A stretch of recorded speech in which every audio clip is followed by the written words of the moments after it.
Welcome back once again. Programme के सिलसिले में जी हम मेरे ख्याल से कुछ डिफरेंट टॉपिक पे भी बात करने वाले हैं, अहम टॉपिक पे भी बात करने वाले हैं और कुछ आपकी मुलाकात कराएंगे जी उस मुतल्लिका फील्ड की एक्सपर्ट बंदे से जो कि आज आप बहुत ज़बरदस्त आपके साथ जो राय हैं वो भी शेयर करेंगे। अच्छा, हर दौर की ना एक डिमांड होती है और अब जैसे जिद्दत आती चली जा रही है, एआई का दौर है और आपको हर बंदे के हाथ में बहुत ही ज़बरदस्त और महंगा तरीन मोबाइल नज़र आ रहा है। ऐसे में जब कभी हम देखते थे किसी की फैमिली में इवेंट हो रहे हैं, शादियों के हैं, बर्थडे इवेंट है, तो हम सबकी कोशिश होती थी अच्छा सा फोटोग्राफर हो जो कि आपके इवेंट को बहुत स्पेशल बना दे। अब लोग मोबाइलों से खुद ही एडिटिंग कर लेते हैं, खुद ही पिक्चर्स बना लेते हैं।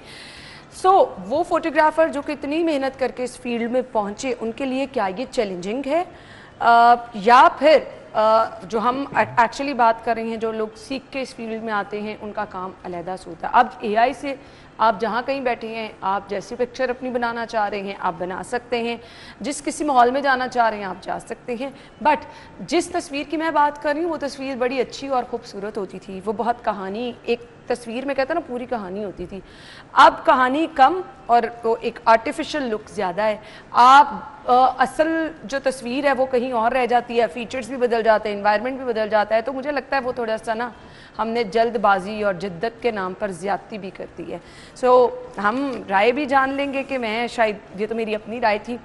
तो हमारे साथ हमारे आज के जो मेहमान मौजूद हैं, आर्टिस्ट भी हैं, फोटोग्राफी की फील्ड में एक बहुत बड़ा नाम है और माशाल्लाह से रिसेंटली उनकी खिदमात का इतराफ़ करते हुए उन्हें सितारा इम्तियाज़ से भी नवाजा गया है। इरफान एहसन साहब ने हमें ज्वाइन किया है। अस्सलाम वालेकुम। वालेकुम अस्सलाम। थैंक यू सो मच, बहुत बहुत शुक्रिया आपके टाइम के लिए।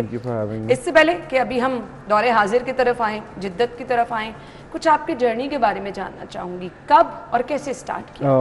मैं एक्चुअली सिविल इंजीनियर हूँ। अच्छा। और मैंने अमेरिका से मास्टर्स किया हुआ है फुल फंडिंग पे। मैंने 2003 में ग्रेजुएट किया यूनिवर्सिटी ऑफ टेक्सास से और फोटोग्राफी मेरी हॉबी थी। अच्छा। वो भी मैंने कोई 2006 में स्टार्ट की, because when you are newly married और वहाँ पे you don't know many people, तो you need some hobby to kill time. Exactly. तो वो मैंने, आई कांट से कि मैंने बचपन से ही शौक था, so I picked it up as a hobby. और then I started practising on my wife, और फिर वो तंग आ गई। Then I started looking for landscape, butterflies, इस तरह की। एंड देन मेरे बॉस की दूसरी शादी थी एंड ही सेड कि I have seen your pictures, Flickr होता था उस ज़माने में, और I don't want to spend too much, तो मेरी शादी दूसरी तुम कवर कर दो। And I did that and pictures looked amazing. He was very happy and he said कि you should seriously consider it as a career option. Okay. और मैंने कहा यार ये तो मेरी फोटोग्राफी की तारीफ कर रहे हो या मेरी इंजीनियरिंग की बात? आइडिया पिक कर लिया। या तो then I started doing it on the side till I move back to Pakistan 2010 के एंड में। ओके। तो 10 साल मैंने अमेरिका में जॉब की एज एन इंजीनियर और आखिरी 2-3 साल फोटोग्राफी की। यहाँ पे आके फिर मैंने कहा यार till I find a good job मेरी मर्जी की, तो तब तक मैं फोटोग्राफी करता हूँ too so that I don't eat into जो मैं डॉलर्स का रिजर्व लेके आया हूँ। तो टीम बनाई फिर? हाँ जी, शुरू में तो मैंने खुद ही किया। ओके। वन मैन आर्मी के साथ किया। आई वुड शो अप, या इट वाज वेरी डिफिकल्ट। लेकिन ये कि बाहर रह के ना एक चीज़ आप सीखते हो कि you like to be in control, you don't want to depend on anyone.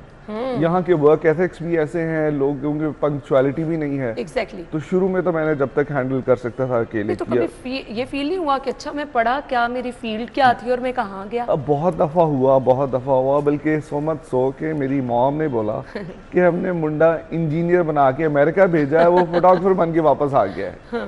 तो ये शुरू में ये चीज़ें पिंच भी करती थी। लेकिन द फैक्ट कि जब आप 10 साल बाहर रहते हो ना, तो it opens up your mind. Exactly. वहाँ पे यूर एन आर्टिस्ट, वहाँ पे पीपल रिस्पेक्ट यू।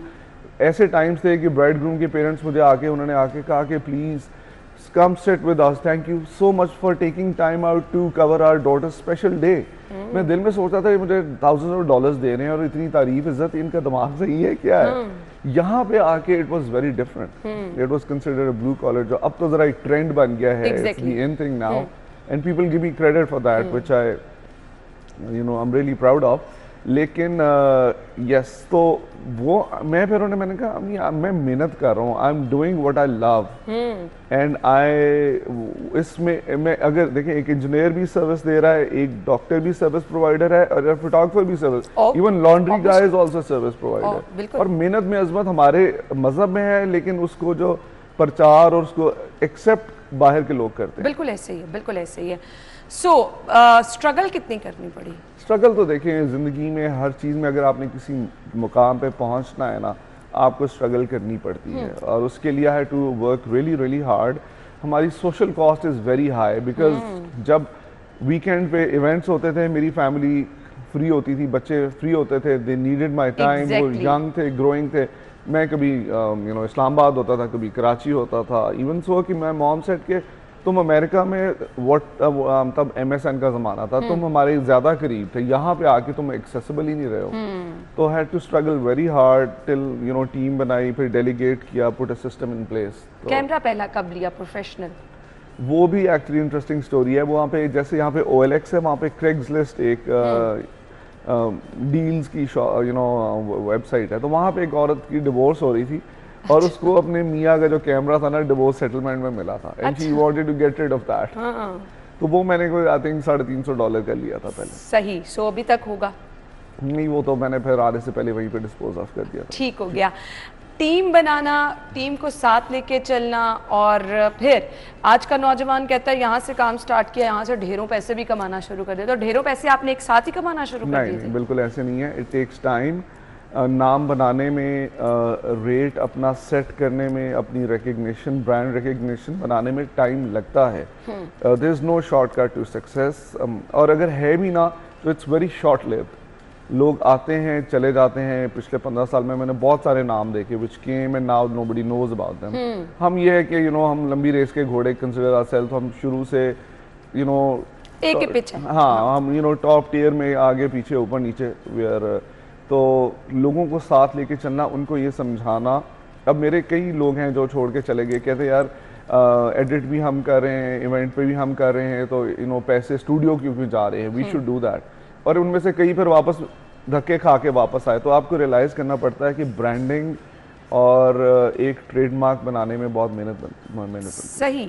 सो अगर अब मैं आज के दौर की बात करूं, उससे रिलेट करूं, तो आज तो AI ने सब कुछ ही बदल के रख दिया है। अभी मैं आजकल सोशल मीडिया पे देख रही थी, वो एक साड़ी में हर कोई अपनी पिक्चर्स लगाए चले जा रहे हैं। सो आप कोई प्राइम मिनिस्टर के साथ बैठे हुए अपनी पिक्चर लगा रहे हैं, अब तो आप कुछ भी कर सकते हैं। सो ये सिचुएशन आप लोगों के लिए चैलेंजिंग नहीं हो गई? इट इज़ वेरी चैलेंजिंग, लेकिन इट्स रिफ्रेशिंग एज वेल। अब मैंने अपनी एक ना हैवी बाइक की पिक्चर लगाई है, मैं माउंटेन्स में, मैं दिल करता है कि नॉर्थ में जाके करूँ, और मैंने AI को कह के वो लगा ली। फिर मैंने कहा यार मेरे तो वेकेशन के पैसे बच गए हैं। Exactly. But it is kind of sad as well कि we are missing out on the experience. Yes. अब हर चीज़ जो है ना, वो नमूदो नुमाइश के पीछे रह गई है, और उसमें AI is helping, I won't say helping it, but it's creating a disaster मेरी नज़र में। The other day I was looking through my old पुरानी डिग्रीज, और ये तो उसमें मुझे एक लेटर जो मेरे दोस्त ने मुझे भेजा था, वो अमेरिका पढ़ने गया हुआ था तब, ये 92, और मैं I look through that letter, और it brought so many memories back. पुरानी पिक्चर्स, शादी की। अब जो है हर चीज़ फ़ोन में है, और जब आप ढूंढने लगते हो तो आपको मिलती नहीं है। आपकी हार्ड ड्राइव फॉर्मेट हो जाती है, डेटा फ़ोन लॉक हो जाता है। So it's I don't like it. और आपकी जिंदगी डिजिटल होकर रह गई ना, आपको कुछ समझ ही नहीं आता। Holding something tangible in your hands, an album, आपके पुराने दादा की picture in a good portrait lighting, उसका एक ऑरा था। अब तो इवन हम अपने बचपन की तस्वीरें निकाल के जब बैठते थे, देखते थे, बड़ा अच्छा लगता था, बट अब उस तरह से है ही नहीं। अब चीज़ें बिल्कुल ही डिफरेंट हो चुकी हैं। लोगों को बड़ा आसान लगता है, किसी का काम देखा, उसको कॉपी किया, और अपना नाम बना के उसको आप बेचना शुरू कर दें। क्या कहना चाहेंगे इसमें? मेरे ख्याल में तो यस, ये बहुत ज़्यादा हो रहा है। उससे हुआ ये है कि एक ही तरह की चीज़ें आपको जो है ना वो नज़र आती हैं मुख्तलिफ पेजेस पे, without really having an identity. एक टाइम था जब मेरी पिक्चर कोई देखता था, दे वुड इमीडिएटली नो कि ये इरफान हसन की पिक्चर है। Now you just can not tell कि ये A ने उतारी है, B ने, C ने, D ने। और आई थिंक इट्स इम्पॉर्टेंट कि अगर आपने अपना नाम बनाना है, अपना मार्क बनाना है, तो your picture should have a distinct quality about them, जिससे लोग रिलेट करें कि ये XYZ ने बनाई है। बट मुझे अब पता क्या लगता है, हम तस्वीर के साथ भी ज्यादती करना शुरू कर दिया बहुत ज़्यादा। आपने नाक को पकड़ के डिफरेंट ही कर दिया, आंखें पकड़ के आपने पूरी खोल दी, आपने आंखें छोटी हैं तो उनको बड़ी कर दिया, बड़ी हैं तो उनको छोटी कर दिया, आपने फीचर्स बदल के। आप इवन मैं मेकअप ना भी करूं तो मैं ऐसे भी बैठ जाऊं तो मेरी तस्वीर पे आप सब कुछ कर सकते हैं। बिल्कुल। तो आप ओरिजिनल तो गया।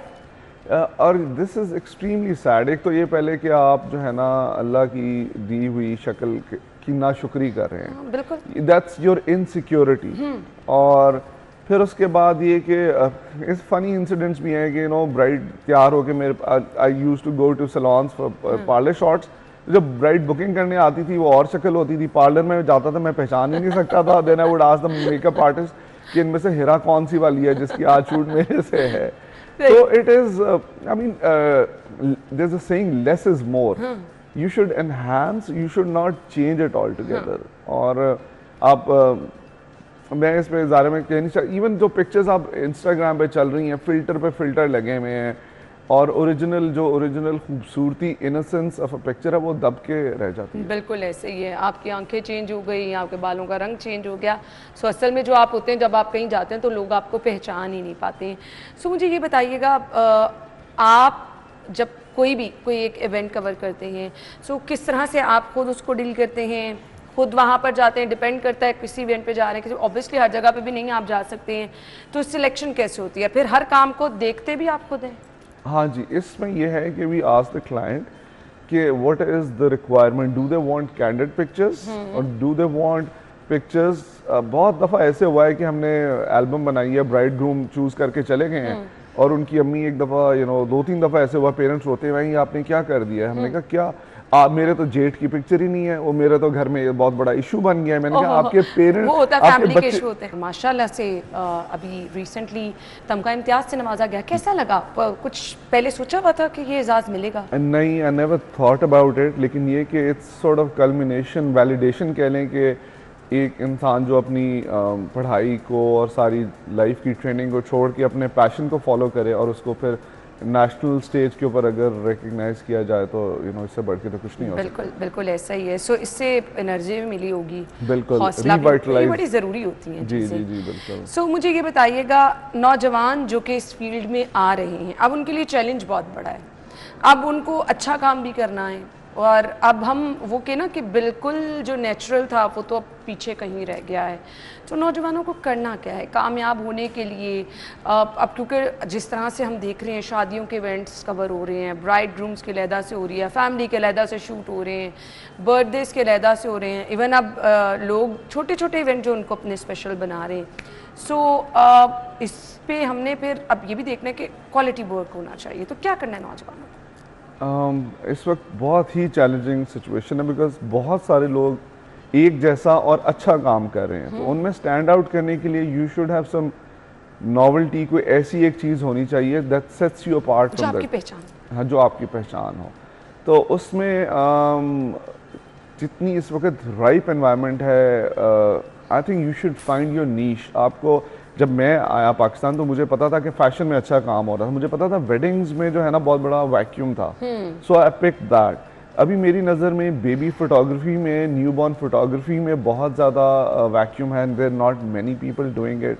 अमेरिका में जब मैं था तो उधर तो साल में 4-5 दफ़ा फैमिली फोटोग्राफी होती थी, क्रिसमस पे, थैंक्सगिविंग पे, लेबर डे पे, मदर्स डे पे, फादर्स डे पे। अच्छा। ये यहाँ पे ट्रेंड नहीं है या तो वेडिंग्स में तो बहुत ही ज़्यादा सैचुरेशन होगी है, लेकिन अगेन सैचुरेशन हमेशा दुनिया में रही है, but there is always room at the top. Yes, तो you should you know work और aspire to be the best.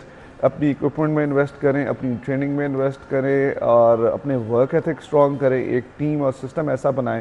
Because आजकल बहुत सारे बच्चे यूनिवर्सिटी से निकलते हैं और pocket money, weekend party money के लिए दे कवर वेडिंग्स, और उसके बाद ना डेटा का पता होता है ना एल्बम का पता होता है और ब्राइड ग्रूम रो रहे होते हैं। So if you keep you know set a system in place, I think you can still maintain a good. Message क्या देना चाहेंगे देखने वालों को? Believe in your dreams.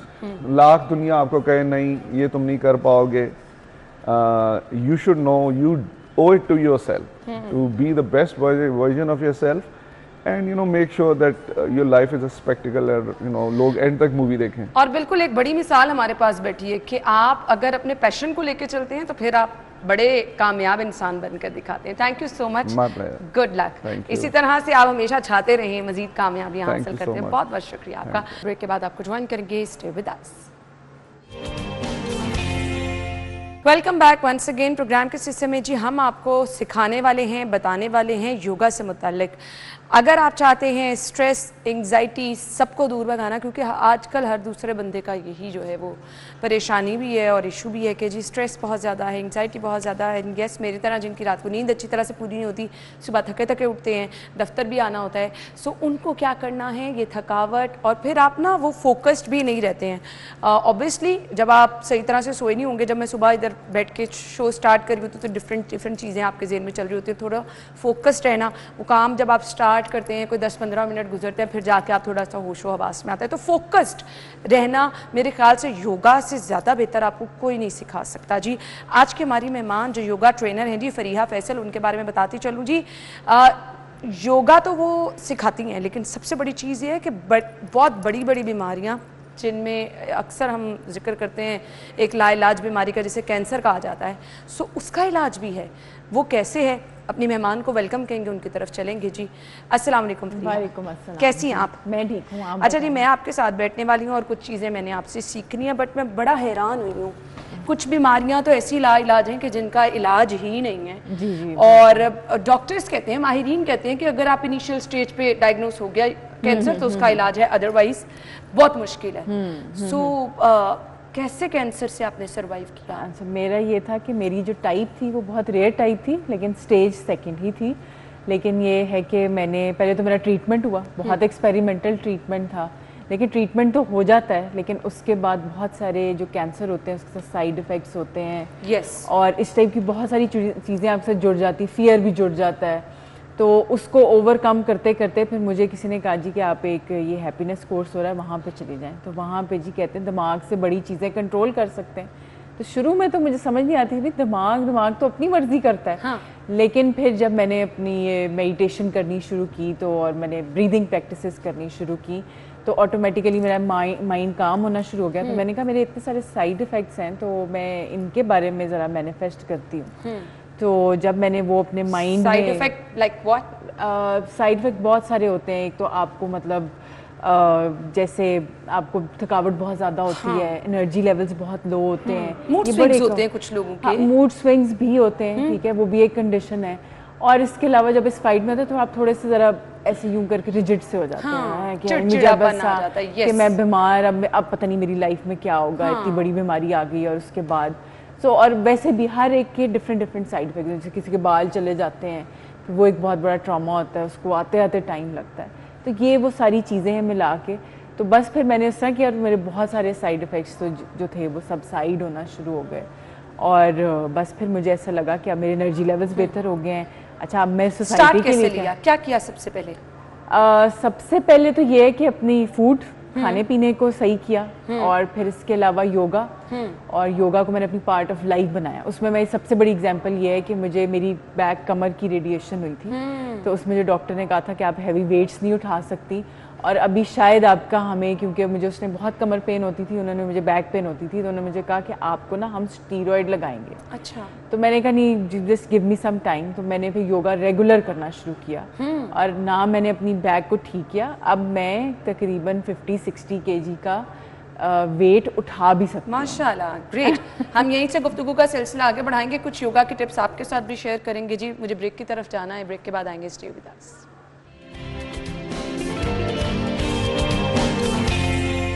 Welcome back once again जी। हमारे साथ हमारी मेहमान मौजूद हैं। अब टाइम थोड़ा सा कम है, सो स्ट्रेस, एंग्जाइटी, चिड़चिड़ापन, ये जो आप मुस्कुरा रही हैं, कैसे मुस्कुराया जाएगा? इसका सबसे बेहतरीन तरीका ये है कि आप प्रेजेंट मोमेंट में रहें। ओके, ठीक है, लम्हा मौजूद। जैसे अभी मैं यहाँ पे हूँ, मुझे नहीं पता यानी टेंशन छोड़ दे, पीछे क्या हुआ, क्या हो आगे गया, होने वाला है, फ्यूचर में क्या होना है, अभी मैंने घर जाके क्या करना है, ये आपकी टेंशन नहीं होनी चाहिए। आपने इस लम्हे में रहना है, ठीक है ना। अगर मैं अपना यहाँ पे 100% प्रेजेंट में जरा मुझे बता दे। प्रेजेंट में रहने का तरीका ये है कि आप अपना एक लंबे गहरे सांस लें। अगर आपको बहुत ज्यादा सोचें आ रही हैं तो आंखें बंद करें, पहले क्लोज योर आईज। मैं आप करें, मैं आपको देख के अच्छा, मैं आप मुझे देखिए। हाँ, क्लोज योर आईज। आपने एक लंबा गहरा सांस लेना, breathe in and hold your breath, hold hold hold and breathe out, breathe in. आपको बैठना है, कोई बैक पोस्चर, ये चीजें मैटर करती हैं? ये हमने ऐसे करके नहीं बैठना, हमने सीधा बैठना। हमारी रीढ़ की हड्डी सीधी होनी चाहिए, ठीक है। और आपने रोज डेली बेसिस पे, बेशक आप ऐसे करके बैठते हैं, आपने कॉन्शियसली अपनी कमर को सीधा करना है।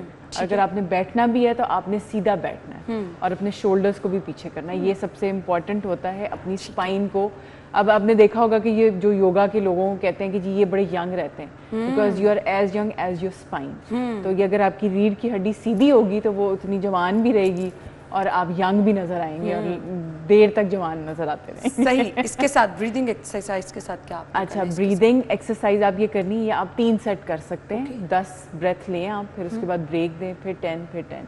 तो ये आपको एकदम से काम मेडिटेटिव स्टेट में ले जाता है। किसी भी जगह पे आप तो सांस लेना तो नहीं रोकेगा ना आपका।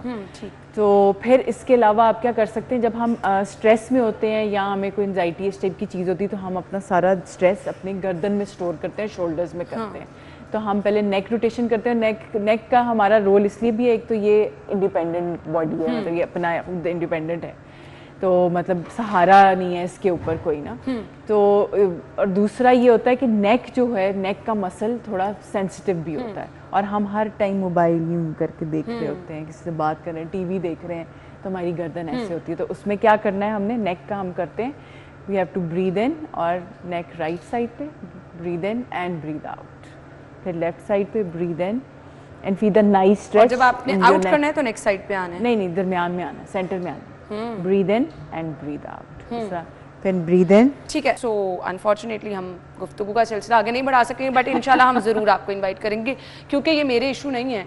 मुझे लग रहा था मेरे इशू हैं तो मैंने आज आपसे सीख के जाना है, तो बहुत सारे लोगों के ये इशूज़ हैं, तो इंशाल्लाह ज़रूर हम इस पर बात करेंगे। थैंक यू सो मच, बहुत अच्छा लगा जी। नाज़रीन, आप अपना ख्याल रखिएगा, मंडे को मुलाकात होगी। अल्लाह हाफ़िज़।